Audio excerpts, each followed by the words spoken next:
to the side. Is that intentional? No, I think it's No. just my head's misshaped, so it feels straight when it's not. Mine is too. That's a good introduction too. Hello, I'm Sander, and my head is misshaped. Well, mine isn't misshaped; it's just large. Yeah. Anyway, here we are. Thank you for joining me for this very formal live coding thing today.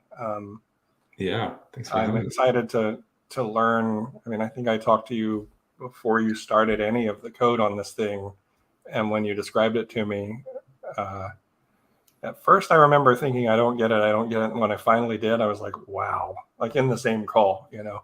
Yeah. So it's really exciting to see Tableland getting real. Yeah. And selfishly, as I mentioned before, I get to learn how to use it myself. But hopefully, others will also benefit from this. Do you want to tell everybody a little bit about who you are and where you come from in terms of like work background and stuff? Yeah. So actually, I have a original background in mechanical engineering. Even before that, I was, I guess, in machine shops. My uncle had a machine shop that I worked in. That got me really interested in mechanical engineering.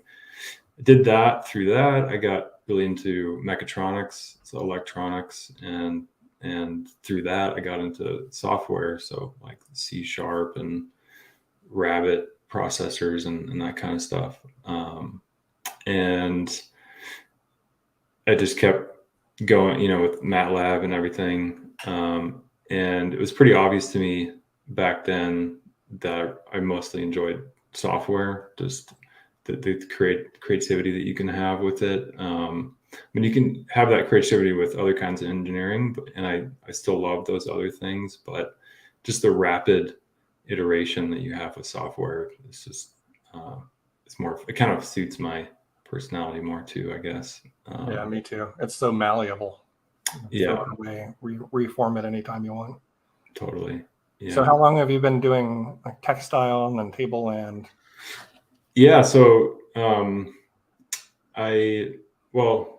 ended up working in the EV industry for a while, and that's how I got into distributed systems. I wore a lot of different hats at a motorcycle startup, which is sort of my dream job after doing a few other things, and worked there for a while. And I got really into distributed systems,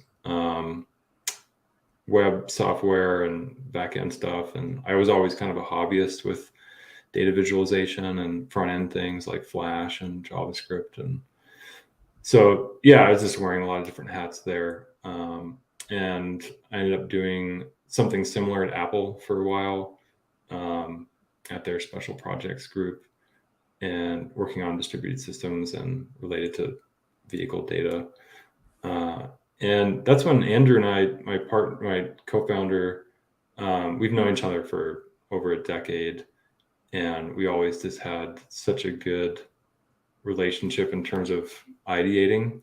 It's just something that we always kind of knew that we'd do something together at some point, and it really made sense about 6 years ago to do that. I wasn't in love with Apple, and he was kind of wrapping up his roles in other things. Cardo.com was where he was before that, before Textile. So yeah, it was about 6 years ago. Textile, we were really heavily focused in privacy, actually. We kind of started with a nebulous idea, this notion that data on the internet is broken, and it manifests itself as these negative outcomes, negative externalities in how we interact with each other, through advertising, and which isn't all bad, but it does have these negative externalities where a lot of social problems and things like that. It's a whole rabbit hole there. Yeah. But that was kind of our entry point, and we built a few things at Textile related to privacy. We built an on-device machine learning SDK. This is before Apple had an ML kit. And the goal there was to model the phone owner's behavior as they moved around in the world, and then predict things about where they're going to go next and what they're going to do, all on the device. And it was a really cool product. The problem was that no large companies wanted to use it because they want all the data, they want all the raw features. They loved the feature stream that we were producing. They want the negative externalities. Yeah, and I'm we sort of almost half joking about that. It's actually true, but yeah, totally. We fully almost did that, and just said, you know what, we'll just build this sauce thing where we'll sell these features, because you can make really nice features on the device. Today you can do it with MLKit, but yeah, and then we just kind of realized, well, that's kind of goes against the whole point of what we set out to do. And that's when we really fell in, actually through you guys at Blue Yard, to the IPFS community and Protocol Labs. And we kind of just had this aha moment of these protocols being sort of the right layer to start at back then. And we built a few things in the IPFS space. We built a peer-to-peer database called Threads that is sort of an event sourcing model that got a lot of good use. So people are still using it today. And then we did some work for Filecoin, actually. Built some client-side tooling for Filecoin. We built what we call the broker. It's an auctions broker that basically lets people just simply upload data to our endpoint. It's a centralized system. Today, with the FEM coming, you can do, and I think people are exploring this, you can do this really in a cool way with the FEM. Yeah, the idea, you just upload some data, you don't have to run a node or anything like that. And then our broker system packs that data, and it offers these like really nice, full, complete deals for Filecoin providers in this sort of bidding system. So there's quite a few providers that are running that.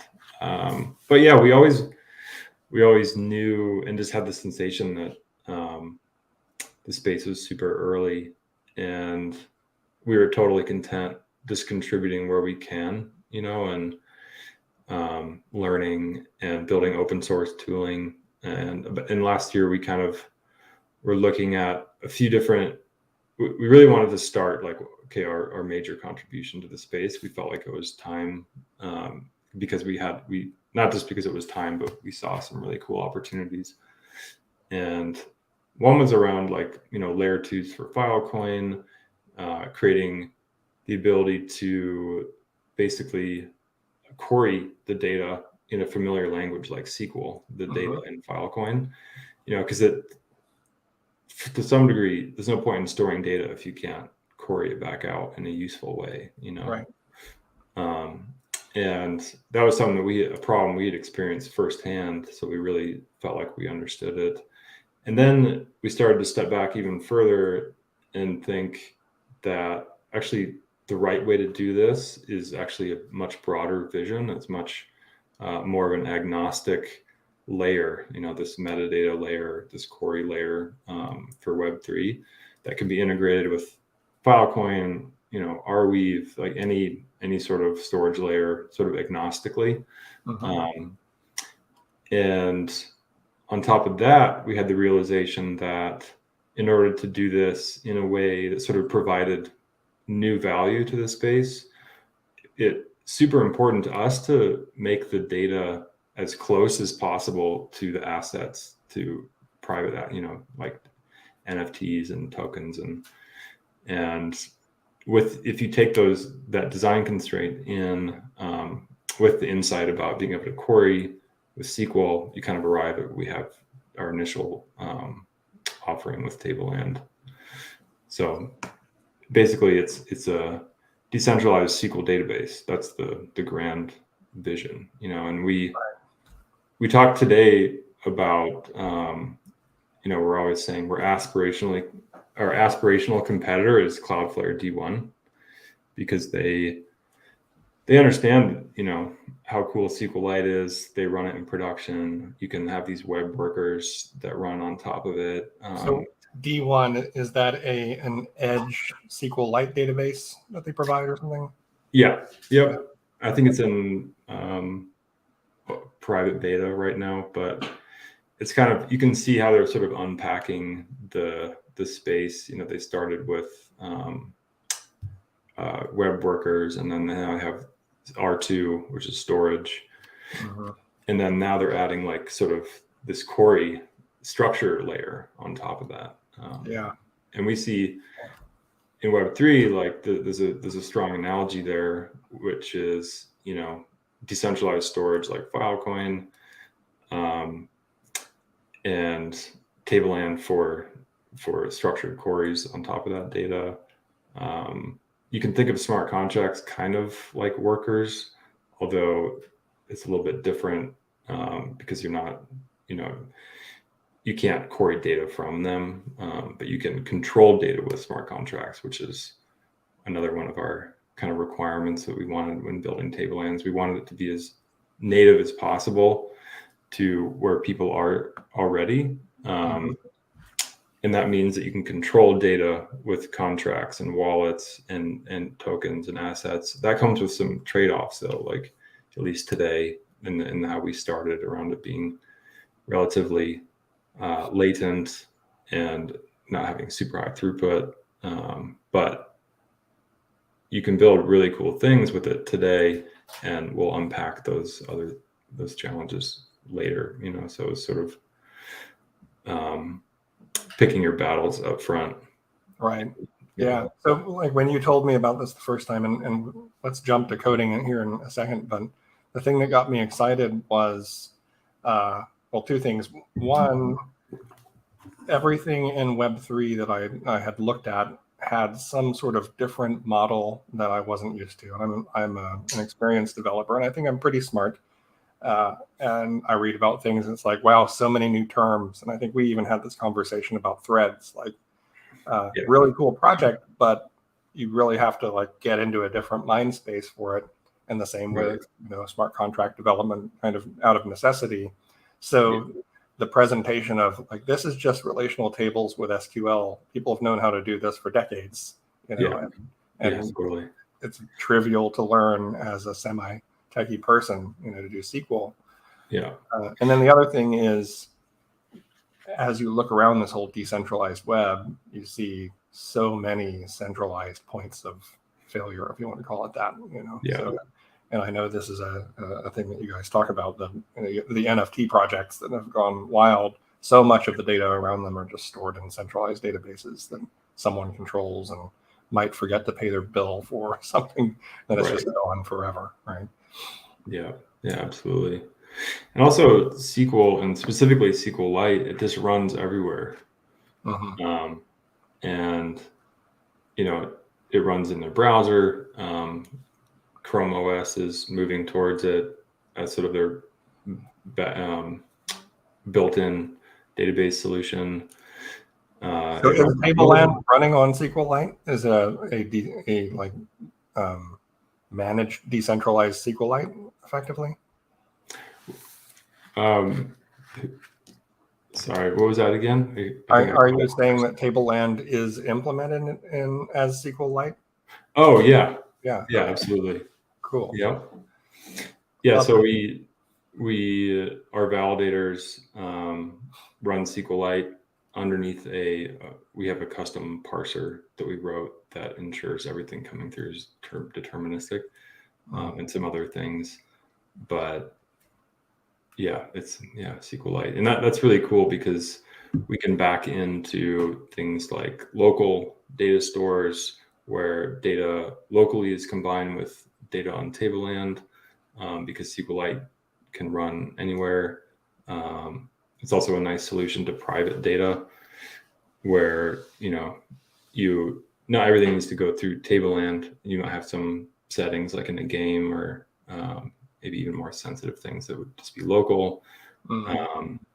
And then you could start doing crazy things like syncing to D1 for hypersensitive private data that needs to be shared, as kind of a stopgap before we get into more like zero knowledge flows and stuff, because we're so heavily focused on open data, Right. That there's just a lot of room for like leveraging SQLite in other places where it runs. Yeah. So let's make this more concrete, I think, and look at like how you use it and what it is, if that makes sense. Yeah, I totally. will add your screen here. So there we are recursively. Yeah. The SQLite thing, I've had a dream for many years that everyone having their own SQLite database is the cure to all scalability issues. I used to joke that was the end state for Wunderlist when we were dealing with really bad scalability problems. Like, let's just give everyone a SQLite database. I love that that's what's happening now. Yeah. There's really a resurgence in that community, or maybe it just never died. But there's so many smart people over there. So what do you want to make today? Well, let's see, we have a blank canvas here. I did kind of prepare something that I thought would be fun to walk through, just a simple use case for Tableland. And the idea that I had was basically to create something like a voting mechanism where someone can create a question, ask it of a NFT collection, and only that NFT collection. And then if you're part of that NFT collection, then you can sort of say yes or no to the question, kind of a toy thing. But it demonstrates some nice features of Tableland, like how you can actually write SQL in your smart contracts, how you can create tables from a smart contract that kind of act like a data layer for your contract. And then we can look at like how you query using the SDK, and then we can just play around in the terminal a bit too, and create some tables and go through some different access control patterns. Great. Yeah, and by being a part of an NFT collection, you mean owning one, having one in your wallet, right? Yeah. So like I have a Moonbird, and we can ask all Moonbirds holders something and have a poll, right? Yeah, exactly. Cool. So I'll just start with this contract, which is basically this voter contract. So this is where we want people to interact and create questions and log their answers. And the first thing that we'll do here is, and just tell me if this is super confusing or whatever. So the first thing we'll do is we're just going to create, just think like you're developing a Web2 app. Like we want a questions table, we want an answers table,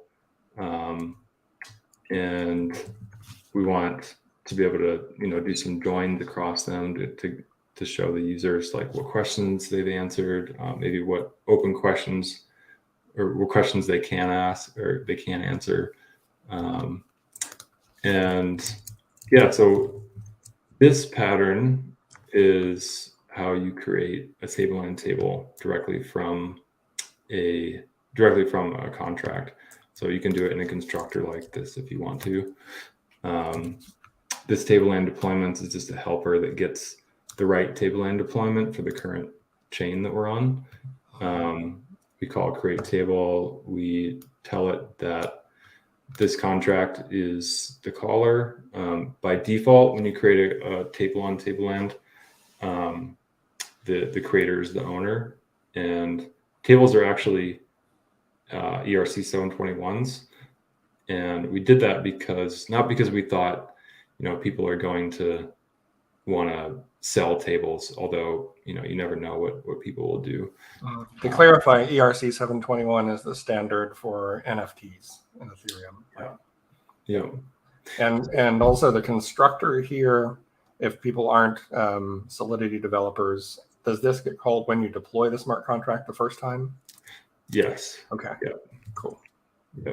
So this will run exactly one time. Yep.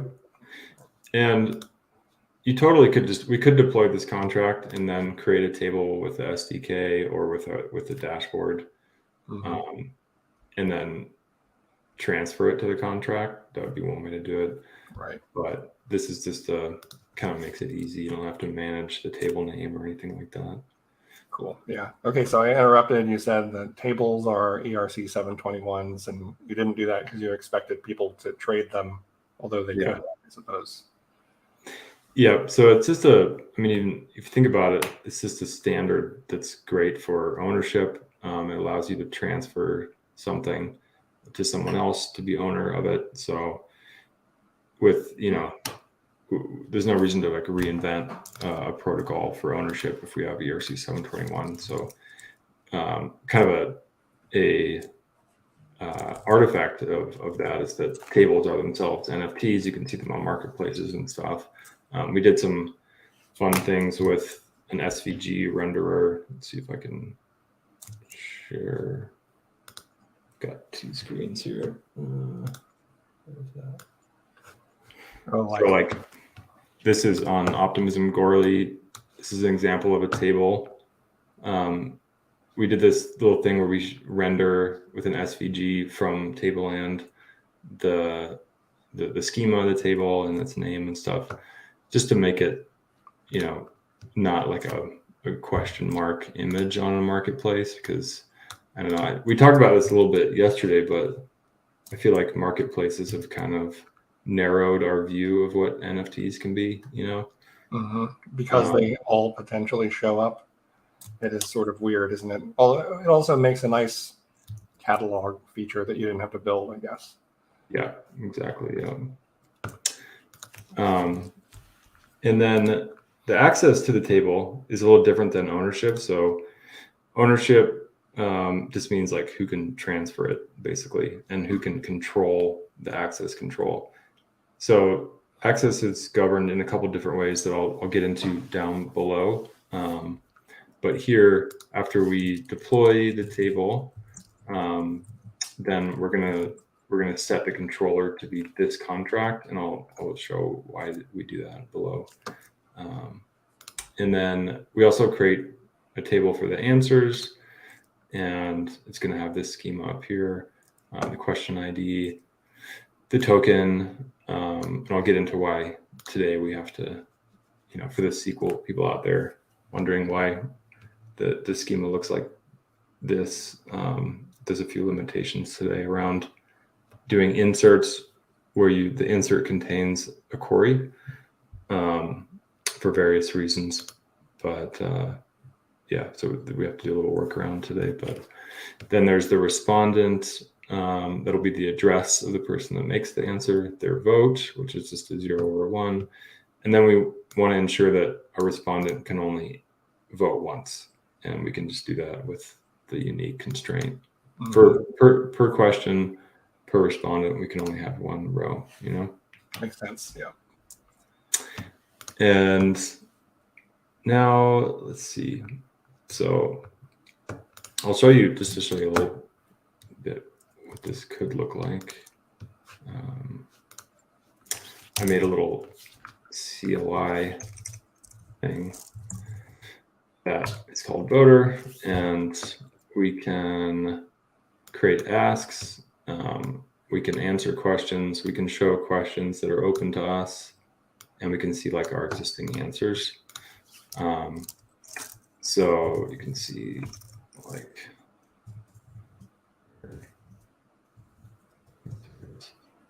so we'll show the questions that I've already answered. And we can create. This is a total distraction, but what shell and shell enhancements are you using here? Is it fish? Is that what I'm seeing? Oh yeah, fish. I noticed, I think when you type voter, it's blue because it knows that's in the path. And then if you type something that's not in the path. Yeah. I haven't seen that particular pattern before. That's really nice. Yeah, it's super nice. And then you can also have, like if you're in a repo, this comes with all that built-in Git context handling, which is super nice. Yeah, I'm definitely not a fish power user, but I mean, for the most part, I just like the way it looks and the way it has these nice little features like that. Do you use just vanilla? Oh no, I usually set up OMyZSH, Oh, yeah. which Nice. is ZSH obviously with a whole bunch of stuff that Robbie Russell, who I know way back from the Ruby community years ago, has been maintaining for a long time. Nice. Yeah, I want to say there's some integration with fish with the OMI stuff. Maybe I haven't seen it. I've never tried. I think maybe I like installed fish once and forgot, and I kept going back to ZSH. It's kind of like every time I try to use a VI, an IDE or VS Code or something, I end up invariably having it running in the background with my terminal full screen with Vim before I realize that I stopped using it. Yeah. So I just fail. I'm too old, I guess. Yeah. Okay, distraction over. Sorry. So I resisted the VS Code train, but then when we started doing more smart contract stuff, and it's very nice for that. But I was always like a JetBrains person. Yeah, I've run that in the background quite a bit too while I use it. Yeah. Yeah. So yeah, I guess let's go back to the contract. So does this kind of make sense? Like the point of the program? Yeah, it's kind of like a client app. It's like Snapshot, but with Snapshot, you're handling the voting off chain with IPFS, which is totally a good way to do it. The thing is, though, is with Tableland and an L2 like Optimism, it's really not that expensive to participate in an on-chain vote. And the benefit you get is you also can query all the votes, and you don't need some additional like Snapshot runs a GraphQL API that reads all the data and everything, does all the indexing and all that. I think it's an awesome project, but like the idea with Tableland is you get all that stuff in one. You can write the data, control who can write to it on chain, and then you can also query it against this decentralized network, which today is like 8 or 10 validators that aren't incentivized by token. So it's sort of just a manual network at this point. But yeah, the idea is not really decentralized network yet, right? Right. Yeah. We don't have a token or anything yet, but that's the goal. Cool. Yeah. So yeah, that's kind of the point of the program, is to be sort of a fully all-in-one snapshot solution. And granted, this is just a toy example. But let me just show you how you might ask. So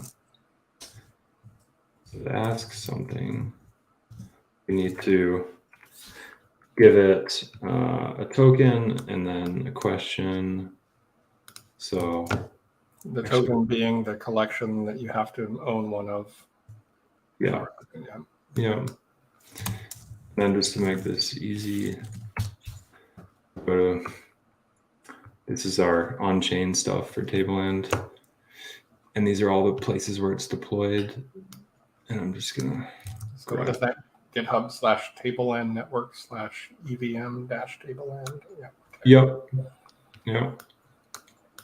And for those that are curious, our validator is at Go Tableland, and then we have our SQL parser. You can find all this stuff in Tableland network. So all of it's open source. Yeah. And so yeah, let's just use that contract because, like I said earlier, that's the registry for Tableland. So it's in ERC 721, and I own some tables on Optimism Goerli, so it'll be easy. Cool.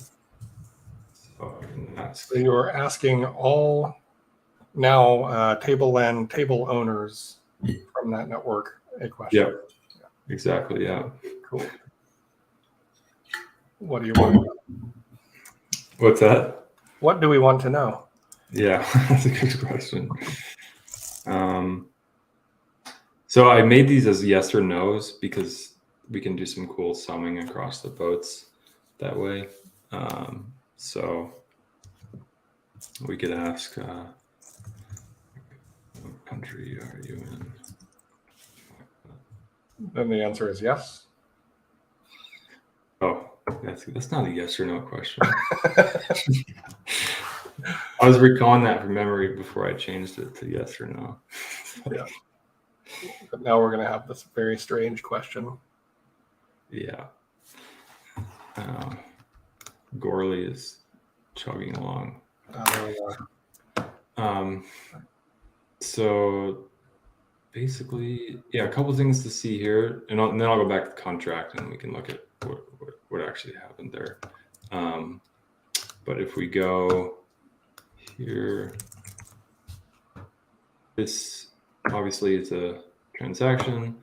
You can see that logs data call.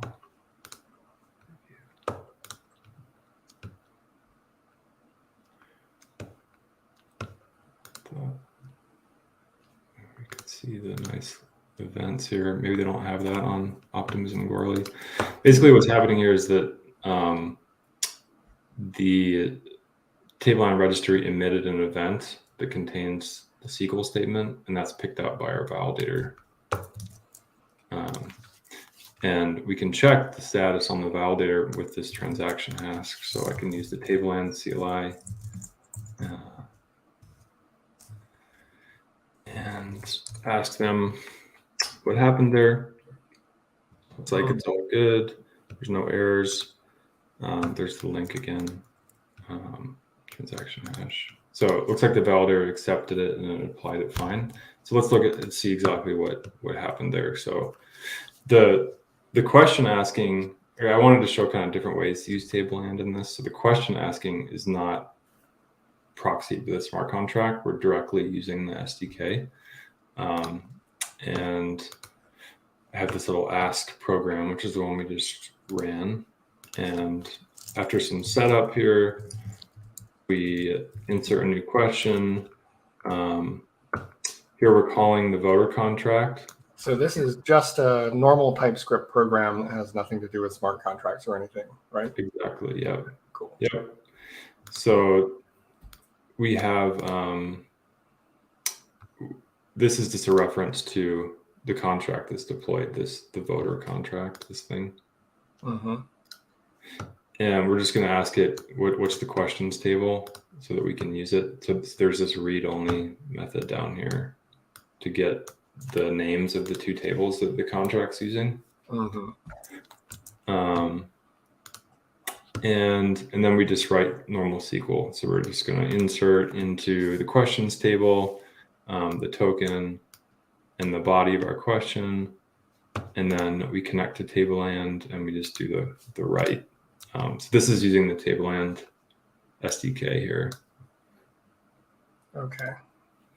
The SDK, the goal of the SDK is to make it feel very much like any kind of cloud SQL offering. So, you can, like Cloudflare D1, you can write SQL, you can query SQL, you can do all this stuff. And then the CLI I was using earlier, this thing, Tableland CLI, is built on top of that SDK. Cool. Can you show me the imports at the top again of the, of this? Yeah. I just wanted to see where Tableland voter comes from. Type chain types. What's that? Oh, yeah. So basically with I'm using Hardhat to do this.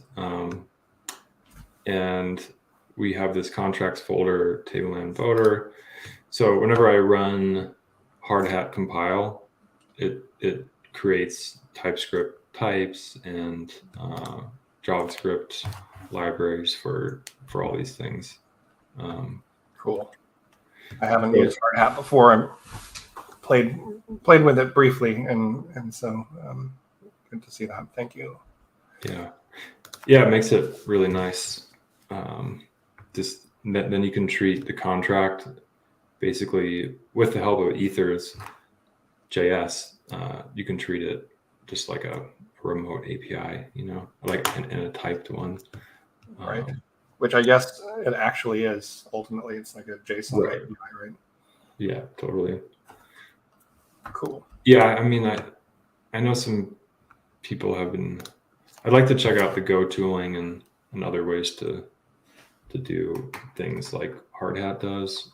Maybe there'll be a framework for that in the future that's not JavaScript based, because it does feel kind of weird, like removing the types and then adding them back on.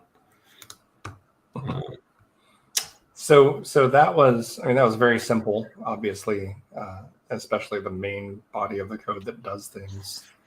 Yeah.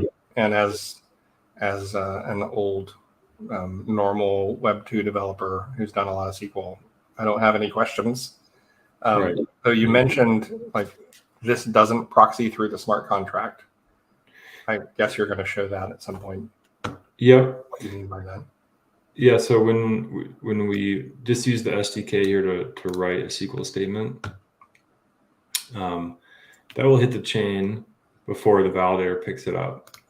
But because we'll revisit the constructor of our contract here, because we've set the controller of that table that we inserted data into, we've set it as this contract. What that means is that this contract must implement this thing called Tableland controller, which is an interface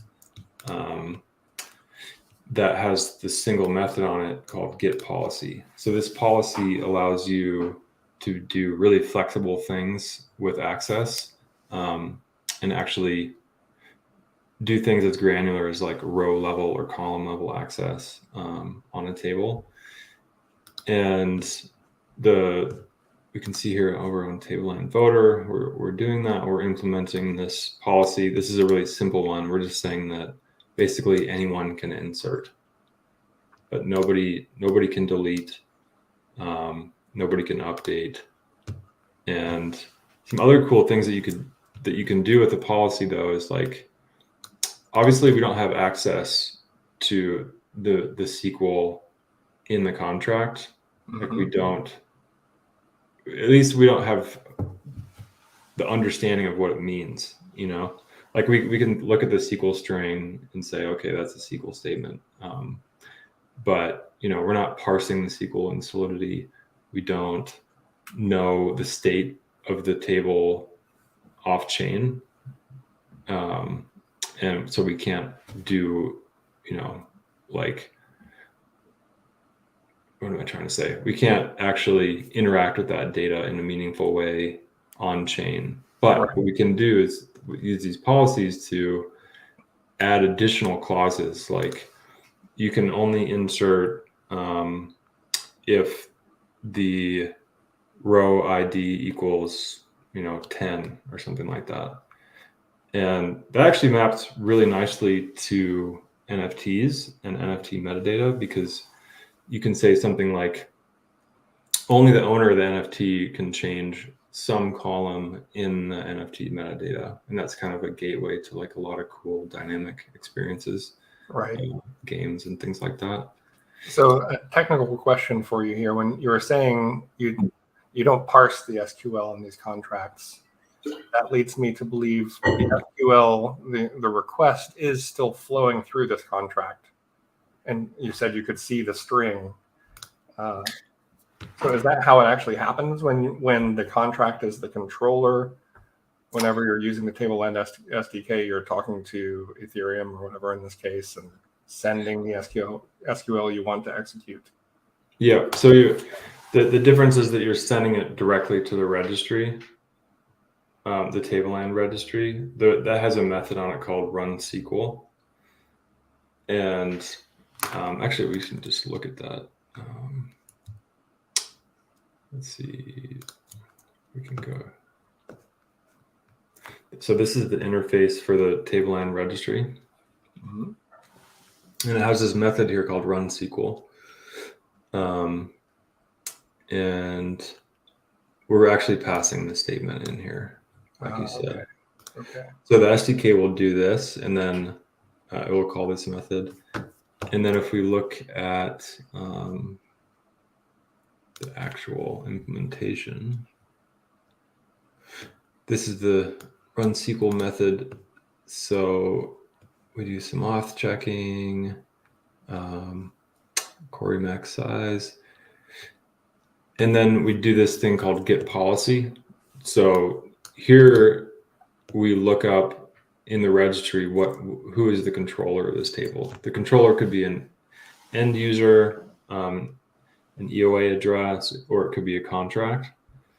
And if it's a contract, then we actually call the Git Policy method on that contract. And since our voter contract set itself as the controller here, Yeah. then It's Git Policy. Yeah, it's going to call this method here. So it's kind of this is a really nice way to use Access if you need super flexible rules, but you don't want to necessarily write your own contract that proxies everything you want your users to do. Like you want to be able to just write SQL and just use the SDK or the CLI how you're familiar with using SQL, but not have to proxy everything through a smart contract. All you need to do is set something that can return a policy, and then you can write all kinds of rules in here about like token-based rules, block time-based rules or whatever. But still today, like this is kind of feels like a power user thing. I think where I'd really like to get with this is and I'll show you a bit later, like a combination of how we use grant and revoke and the ability to add more rules that way, and not even have to deploy a controller contract. I think that would be awesome because it's super powerful, but it's still kind of frictiony, I think. Yeah, good. That really clarifies how it works. At first, I was thinking the SQL was running through the contract I wrote, which isn't really. Yeah. So you have this registry, and maybe you said it. I can't remember now if you said it or I read it earlier, but there's an on-chain registry of all the tables and all this policy stuff, and then there's off-chain. You call them validators that are actually running the database engine. Yeah, exactly. Yeah. Cool. Yeah. I guess that would have been good to explain earlier. You may have, I just can't remember. My memory erases after like 5 minutes. I have to notice. I don't think I did, but yeah, no, that's great. So we've got the policy. That's why I was able to do an insert. And if we had tried to do an update or something here, we would get an unauthorized, like the transaction wouldn't even go through because of our current policy. Right. So let's go. So are policies usually immutable? Yes. Yeah. Yeah. So this is a really cool. I'm glad you asked that because it's super cool. I think how you can create a table. You could set a controller to a contract that is not upgradable or anything. Like it's fully immutable, and then you could send the table to OX dead or something, and now you have a fully, it's in the hands of the robots at that point. Like nobody can do anything to change the access to that table, but it can still change. So it can change in these interesting ways, but no one can change how it can change. And that's a really cool also thing for NFTs, because when we talk about dynamic data for NFTs, it's like you want, it's only interesting if the data can change in predictable ways. Like you don't want it to be just willy-nilly can do anything, because that kind of that's not the point of the NFT. Right. They need to be permissionless to be a concept that anyone should care about. Right. Yeah, exactly. Well, let's see. So I can now, but the account that I'm using here does own one of these. Does own one of these NFTs, so we should be able to answer that question. Oh, okay. What So, country are you in is the most fun one. Yeah. Definitely not is what my answer would be. No. Definitely no. We're in the internet. Yeah.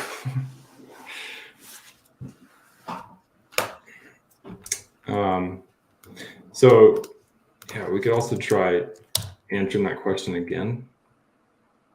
So we can see that we can't do it. Yeah. Let's say that yes. So you'll see that the transaction actually goes through because that constraint is not enforced on chain. That constraint is enforced by the validators. Right. And literally by the schema of the table, right?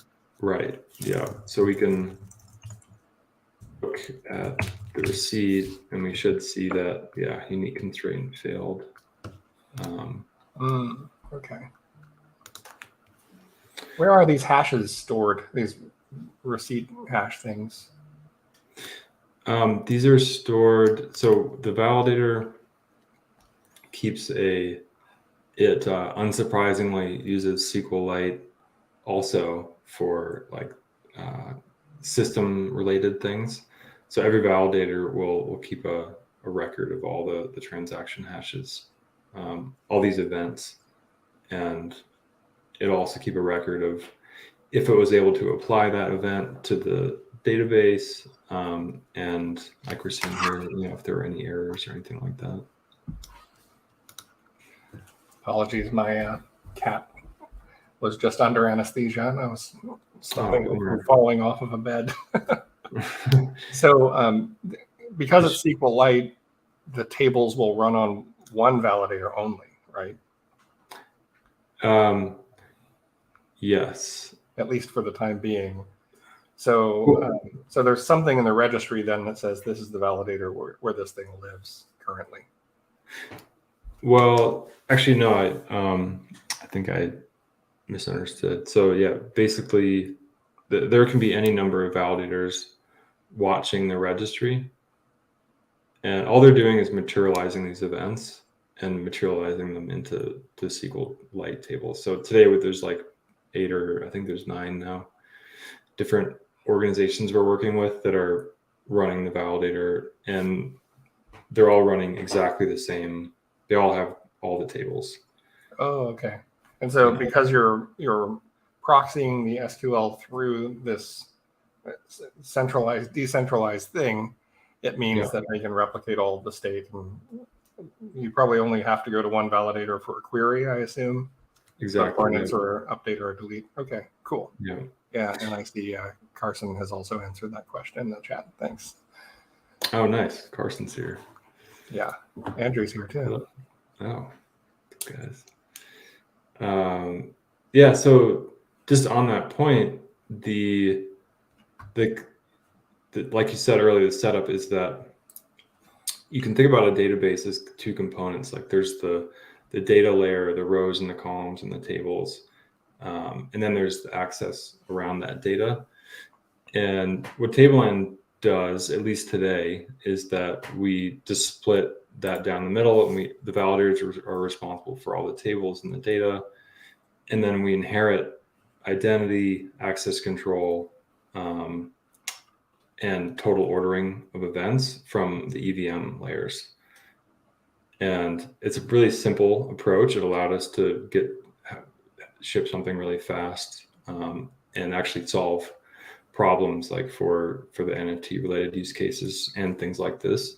Obviously, it doesn't provide a super high throughput or low latency approach, but we have line of sight on how to do that in addition to that we can talk about if you want, in addition to like private data and other things like that. But yeah, we're just hyper focused on open data and being solving like these NFT related problems at the moment.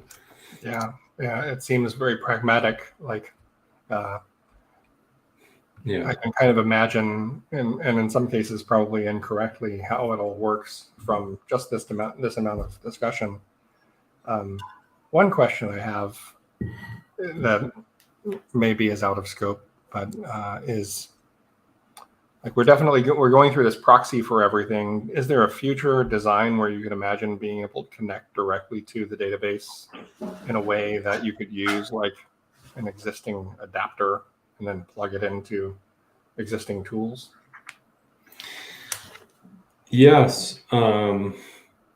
Yeah, so you mean like use PSQL or SQLite shell or something like that? Yeah, or like some JDBC driver, so that some Java-based web thing that does reporting can connect, Yeah. Yeah, I mean, I think you could do that even with it going through the EVM. At least you can make it feel kind of like that, I guess. But yeah, you wouldn't be maintaining connections to the database. Though, yeah, so one of the ideas we have around how to open up more throughput is to basically have a different availability layer for the SQL statements.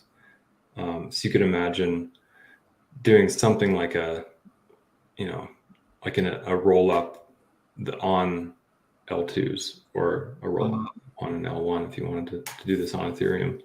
So basically, you would have some mempool of SQL statements kind of thing, and then they could be immediately applied in the database, and maybe you could open a connection directly to one validator if you wanted to do that, and then the commitments on chain can be hashes of that or even zero knowledge type flows, but I think there's a lot of cool things we can do there to open up.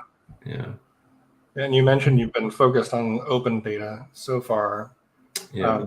Is there any existing private data solution, or is it still TBD? Totally TBD. Our first stab in that direction is going to be with local data. So just leveraging the fact that SQLite runs everywhere. I think you can get pretty far with that. I kind of have this hobby horse around private data, especially the hypersensitive data, where I try to imagine myself like today. If there was a decentralized network that claimed to handle my super sensitive credit card or personal identifiable information or passwords, I think that I probably wouldn't use it. I would use 1Password like I do today. This centralized company is highly incentivized to keep my data, out of hackers' hands. And, it's also obviously not keeping the data in plain text, but it's just, and I was mentioning this, I would eventually, as years go by, I was mentioning this to Ignacio on our team, and he made a really good point around how with hypersensitive data like that, I mean, in theory, it can all be something that it totally works, like you can have the paper, all the math is written down, but it comes down to like humans and implementing things, and it just takes years to do that, Right. Like we can envision how it would work and come up with a plan that makes sense, and then someone's going to screw something up. Right. Yeah. And I mean, obviously that happens today with blockchains and stuff, but just to get to that leap where, yes, I'm going to put my social security number or my credit card or something hyper private like that, and I realize most people aren't thinking of that stuff when they say private data. It's more like messages and things like that. But Yeah, to some extent, it doesn't matter. If it's supposed to be private and it ends up not being private, then you've failed. Yeah. So I really love this kind of marriage of open data with local data, and peer-to-peer, like, state channels for doing real-time messaging or game stuff. And then, so you would imagine that, like, you just partition, maybe you use the same SDK somehow, but you have the ability to go local versus remote. exactly. And you partition manually as an app developer which things should be local only because they're too sensitive to be stored anywhere other than on a user's device. Yeah, exactly. Yeah. And I mean, at the end of the day, it's like we just encourage and strongly encourage people not to put sensitive data on Tableland, but like at the end of the day, I mean, it's up to the developer.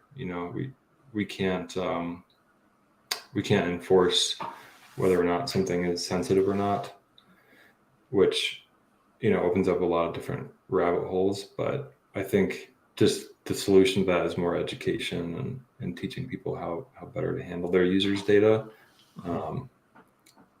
That's kind of my thought. I mean, you can do it with the blockchain today, Right.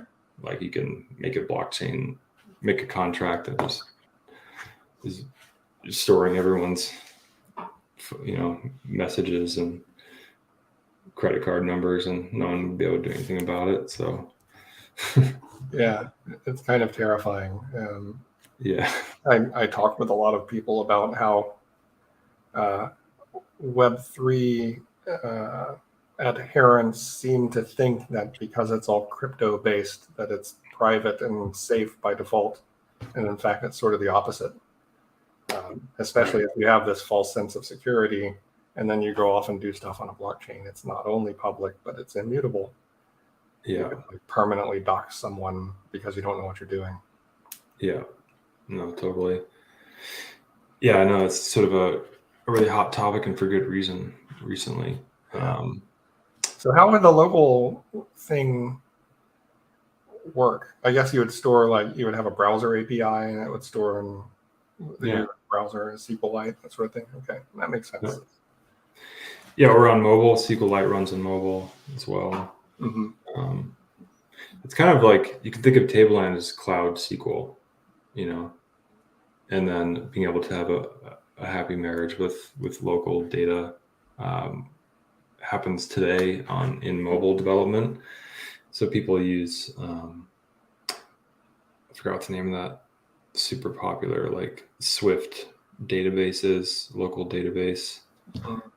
But there's a few of them. Like, use that in conjunction with Firebase. So it's a nice pattern, Right. Yeah. Great. Is there anything else we should look at here? Yeah. Well, let's see. So I answered a question, so I can see my answers. These are the answers I did, and I know we're going about an hour, but if you're happy to stick around, I can kind of blast through some other parts of this. If it's useful. Sometimes it's hard to ingest this stuff over a screen share.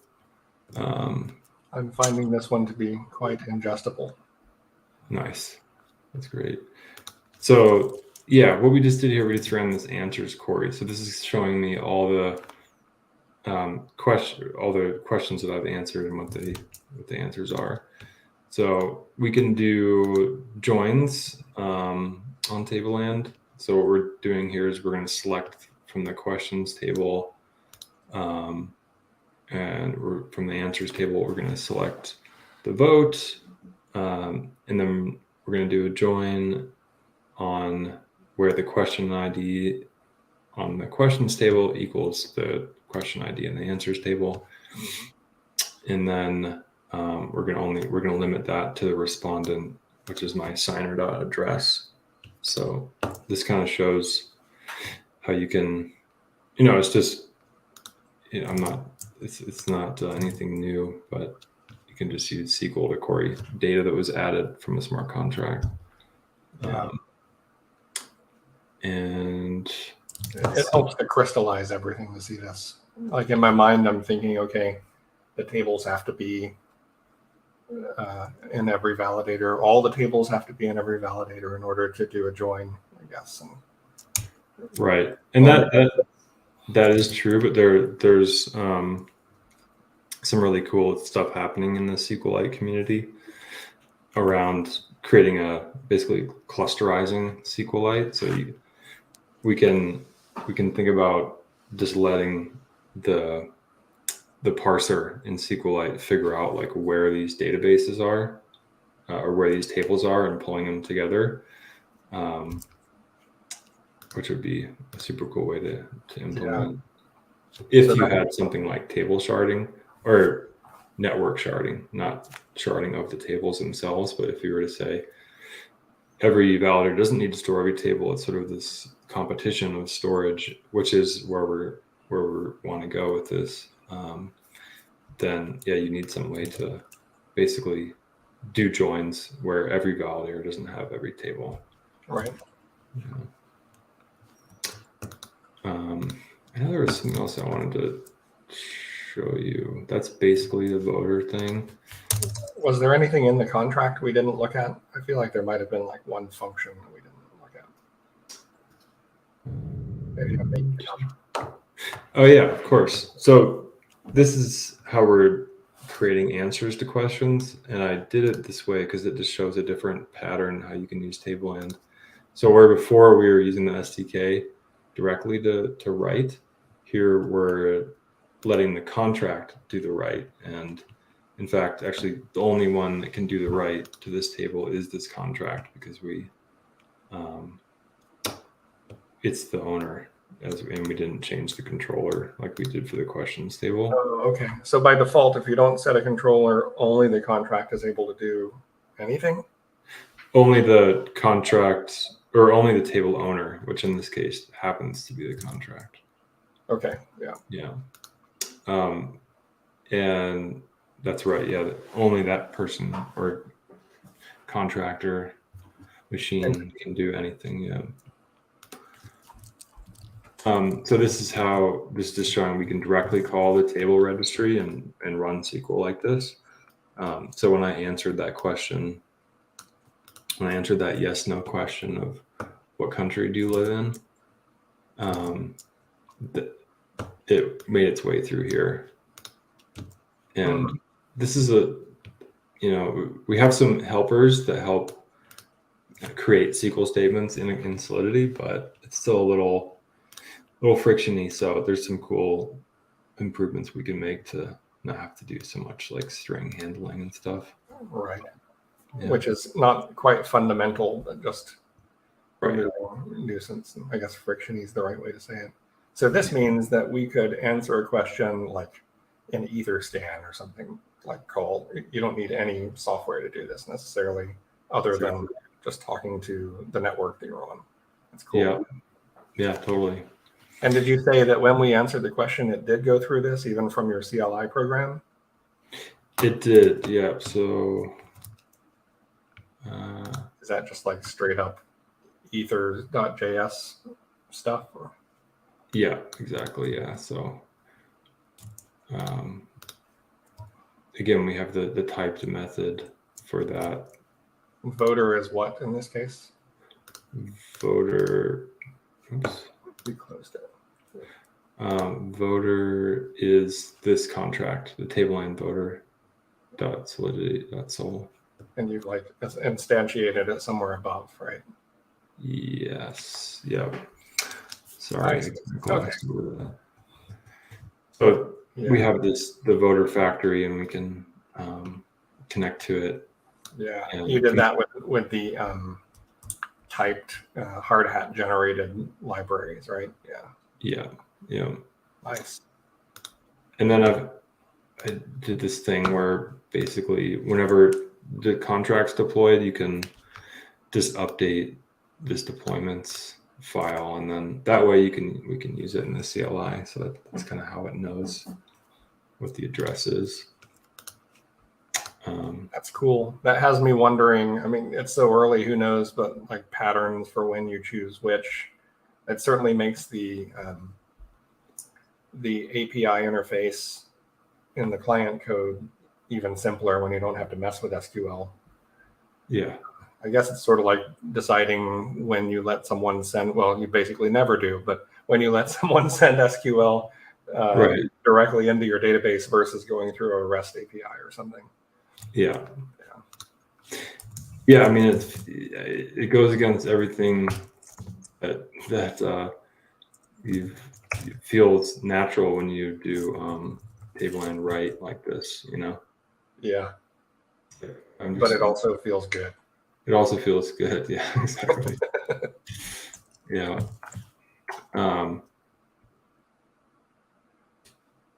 Yeah, what was I going to say there? Something you said. You did mention we can create tables from the CLI and not just from the contract, right? Oh yeah, totally. Let's see here. So we can create a table, and this syntax change. I'm using a RC release of the CLI that the person's been working on. Has this nice configuration flow. So if anyone sees this new syntax, this is on the 4.0. So yeah, we could create a table by just passing the schema.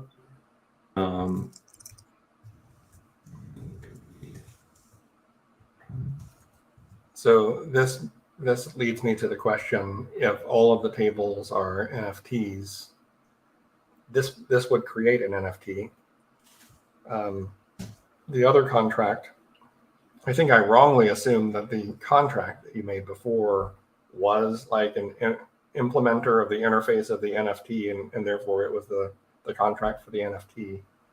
But I don't think that's how it works, is it? Oh no. Cool. So I actually want to make sure I remember. Yeah.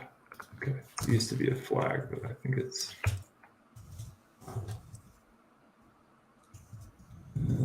create and we can.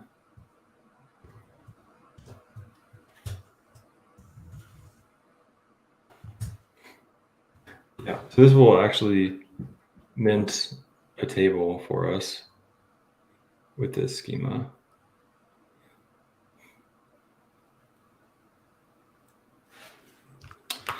And you can see that we got a table name. This is actually the ERC 721 token ID that we use for table ID. But you can also give your table a prefix. And this is the chain ID. So 420 is Optimism Gorley. And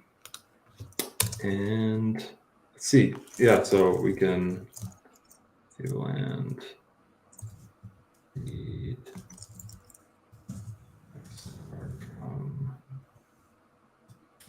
So the full table name in Tableland is the prefix _ chain ID _ table ID. Okay. Which so the prefix is really like your human readable name. Exactly. Yeah. Yeah. So when this is our hobby horse is just simplicity. So when we started, we were just like, you know what, we're just doing tables. Like we're not even creating namespaces, like a databases. It's just Tableland is just tables. Because you can create name wrappers around, like your address is already kind of a wrapper. But I think based on all the projects that have been building on Tableland, we're kind of revisiting that to some degree. and looking at doing something that feels more like native SQLite. So you have the concept of a database that has tables in it. It might seem kind of obvious as I'm saying it out loud, like why you'd ever want that. But yeah, we're just like super intentional about the features that we add, you know? Yeah. Yeah, it comes off. Like, that's sort of what I was saying. Even with the design of it, it just seems like everything is sort of pragmatic and simple enough to where I'm not left wondering what all these terms mean, you know? Right. The opposite of a lot of what happens to me in the crypto world. So I appreciate that. Yeah, so yeah, we can read from it. You can, right. I have a very boring question for you, which is, I assume there's some initial Tableland command you do to like get your wallet connected or something. Yeah. Absolutely. Let's see. I'll show you these, and we just want this to be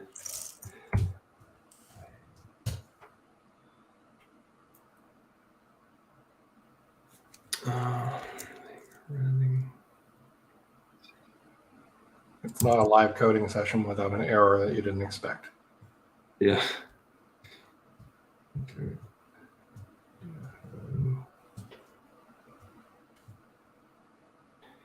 Request. I should be not relaying this thing.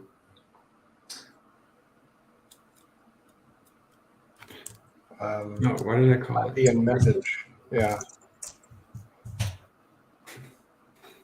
This is why we're programming. I should have caught that. Yeah. And then now I should be able to read that. Cool. So when the validators they're sitting there materializing, there is a slight delay between when the transaction is confirmed and when they consider it to be finalized. So when you're running a validator, you can kind of tweak some of these things, but different chains have different assumptions around finality. So you can tweak different parameters like that. Cool. Yeah. And you say eventually this will be token driven, so like anyone could potentially become a validator and participate. Exactly. Yeah. And then to your point about setting up the CLI, with this new CLI, there's this init method, and you can select your default chain to use, and you can decide if you want to relay writes through a validator, which actually only is possible on testnets. Our validators keep some balance of testnet tokens so that people don't have to go finding stuff, and they actually relay those writes. That's why it's called RPC relay. That makes sense now. Yeah. And then I'm actually not going to do this because I already have one of these things. But your private key goes in there, and actually, one last thing I wanted to show you. So around using grant and revoke to give access to a table.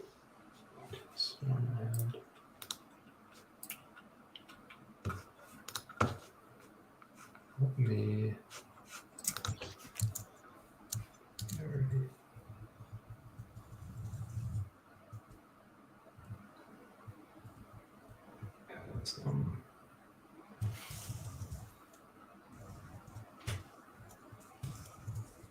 Right.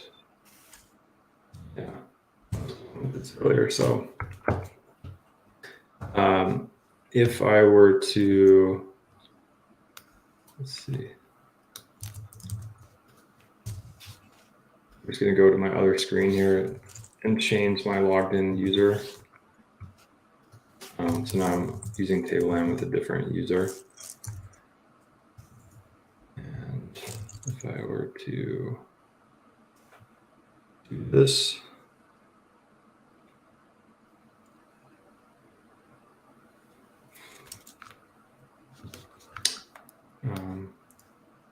Let's see.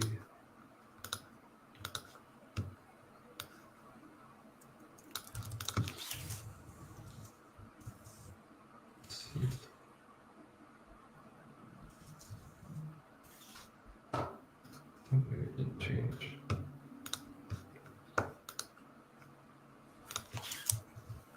So are you trying to have it tell you you're not allowed to do something and then give yourself rights? Or did you already right?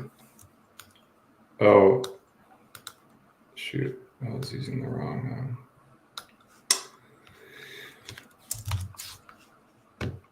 config there.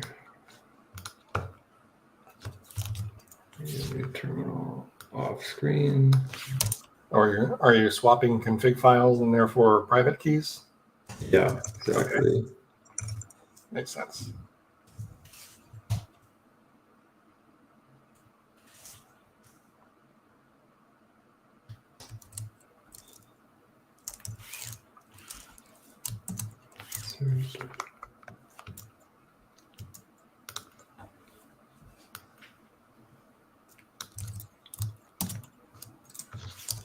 Okay.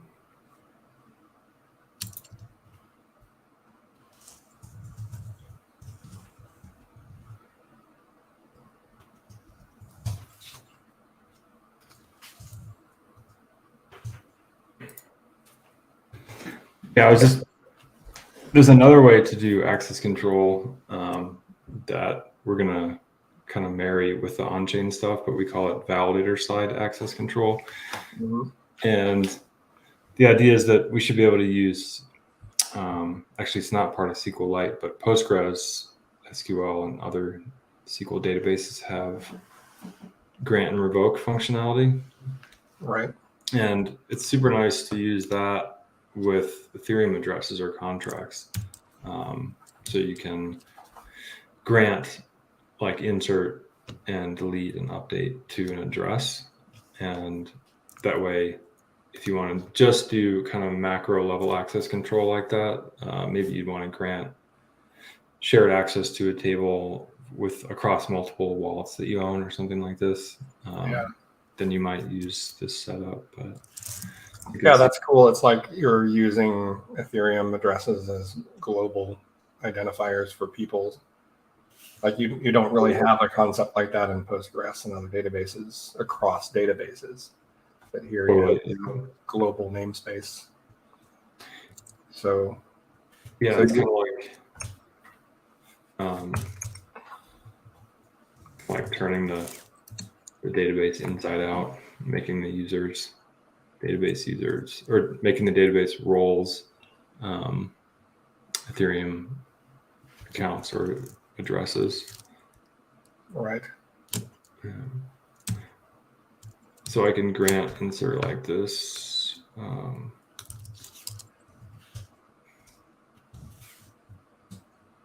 So just write to the Ethereum address. And I think that. Okay.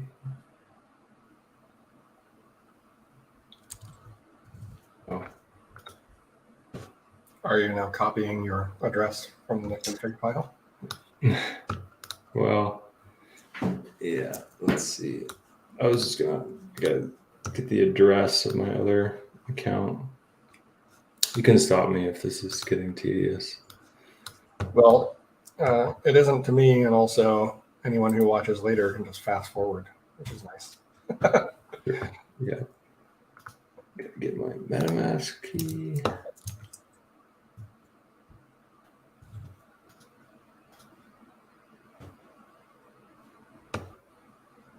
And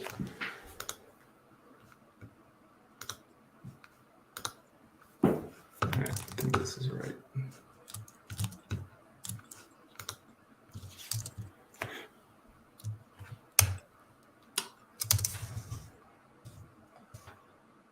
So we think this is the address of the account you have set up in your Tableland config now, which was not the owner of the table.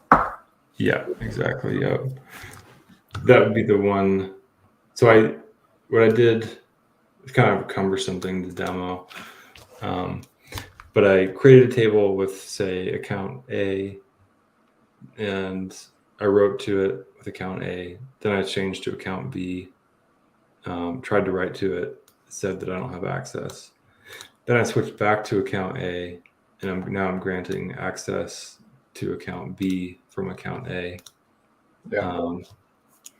And then now I'm going to switch back to account B. It's not a very visually stimulating switch that you have to do, since you're just copying config files around, I guess. Yeah. I mean, I totally could be spoofing this, so you can't see my off-screen private key handling. But I'm not. I believe you. I've chosen to have faith. Yeah. So cool. It looks like that worked. And at least did not give you the error it gave before. Yeah. And then, if I was to switch back to account A, I could revert or revoke insert on hello table, hello 421.57 from this address. That's really cool. Yeah. It works for update and delete as well. So, yeah, I'm not going to ask that question. It doesn't make sense. I was just thinking about like individual users, like the next step would be thinking about groups, which had me thinking about NFT owners and stuff like that. But now we recursively go back into the same demo we were already doing. Nice. Okay, I have one last question for you, because it sort of came up with the RPC relay thing. Yeah. The costs associated with this currently versus the future. I'm guessing there are just like gas fees for everything you do that goes through the contracts. What else is there now, and like who pays for these relay layers to be running, and what am I charged to put a bunch of data in these things? Yeah. Let me maybe I'll stop sharing my screen so I can actually look into the camera. All right. Hey, welcome back. Talking like this. But yeah, so the idea is that the network basically sells queries, so read and write queries, and part of a query is, in order to perform that job, you have to be storing the table, and then you have to execute the queries. So those are kind of the two buckets of work that the validators do. And we really want to create this experience where you can pay for Tableland in your native coin. So if you're on Optimism, you can just add a little bit extra to your transaction to pay for the storage of that table. If you're creating a table, a little bit extra in order to pay for the write cost. And then the idea anyway is that our token will, there'll be some swap or auction system that translates the usage of that native coin on Tableland into consumption of our utility token. So there's actually like a flywheel there. And I think that's a really cool approach, because people don't need to get new wallets. They don't need to do anything. If you're just using Tableland as a user, you don't have to care about the Tableland token or network at all. Yeah, I would say it's both cool and necessary for it to be adopted.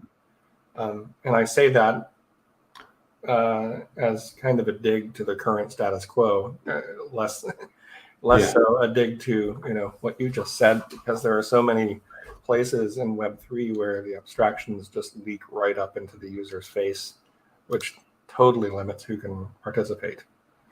So I really like that design. Yeah, I mean, we saw this in a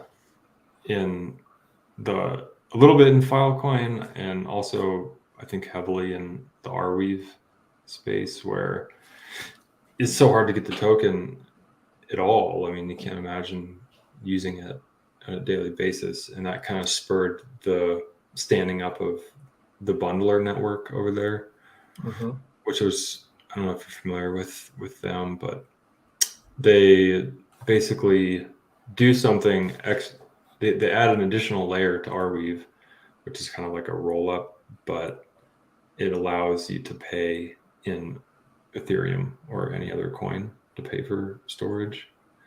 And I think it's cool.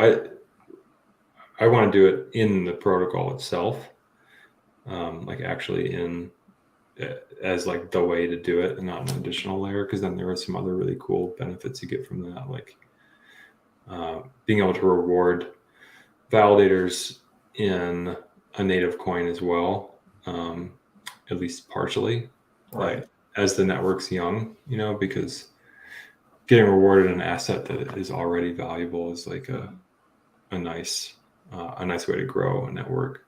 I've seen that in other networks like Stacks and already valuable and likely to be far less volatile. Yeah. For some period of time, right? Yeah. Cool. Well, thank you. I feel like I could almost go do this, although as I mentioned, my memory is 5 minutes long, so tomorrow I won't. But everything is like quite simple and I think delightful from a developer experience. So good job, guys, on sticking to your ethos. Yeah. Well, I appreciate that. That means a lot. I think we can get a lot better too on the SDK front, like making ORMs and just abstracting away for people that want to be abstracted away from that, and tooling for React apps and all that kind of stuff, just to make it, really easy to pick up. But are people at all working on other language SDKs yet? You mentioned wanting to do something with Go, but we have a client. We have a Go client. That's actually, it's in the Validator repo. Cool. The validators all Go, but yeah, there's no actual SDK, but the client should be pretty easy to use. Cool. So we need a Rust SDK, and of course a Haskell SDK. Oh yeah. Yeah. Rust would be great. I know some people are itching to do that, but cool. You should do that's a live coding pair programming thing. Work on a Rust SDK. Yeah, that'd be awesome. With someone who's better at Rust than I am. Yeah, that wouldn't be me, but maybe Carson or Ignacio from our team. All right. If they're still listening, let's do it. Yeah. Okay. Well, thank you very much. I think I'll go ahead and end the broadcast here. Okay. Cool, Chad. Thanks for having me.